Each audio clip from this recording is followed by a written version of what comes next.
এখানে আর্ক আকৃতিতে একটি অবজেক্ট ড্র করা আছে। এই অবজেক্টের আমি মেজারমেন্ট নেব। তো মেজারমেন্ট আমি বিভিন্নভাবে নিতে পারি। তো আজকে দেখাবো মেজারমেন্ট আমি একটা অটোলিপসের মাধ্যমে কিভাবে নিতে পারি। তো অটোলিপসের মাধ্যমে নেওয়ার জন্য প্রথমে অটোলিপসকে লোড করতে হবে। লোড করার জন্য এপি এন্টার মারতে হবে।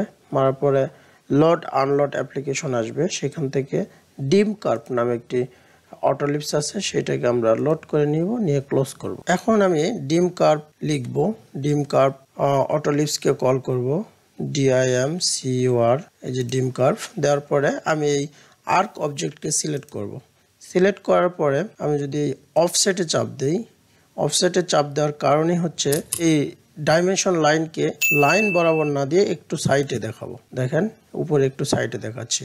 কত সুন্দর যে কোনো ধরনের আর্কের ডাইমেনশন আমরা পেতে পারি।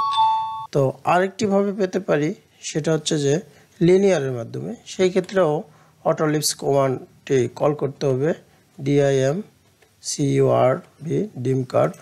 তারপরে আর্ক অবজেক্টকে সিলেক্ট করব, করার পরে লিনিয়ার দিব, দেওয়ার পরে কন্টিনিউ দেব। দেখেন আমার এই মেজারমেন্টটা কিন্তু চলে এসেছে 31 ফিট 5 ইঞ্চি।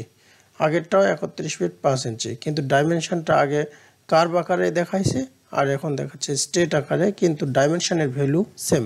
আরও একটি সহজ উপায় আছে, সেটা হচ্ছে যে আমরা ডাইমেনশন থেকে আর্ক ডাইমেনশন নামে একটি অপশন আছে, সেইটাকে আমরা কল করব। এই যে আর্ক লেন্থ নেওয়ার পরে আমি এটাকে সিলেক্ট করব। এটা সবচেয়ে সহজ উপায়, লিপ ছাড়াও এটা করা যায়। দেখেন কত সুন্দর যে কোনো ধরনের আর্কের ডাইমেনশন আমরা এভাবে নিতে পারি।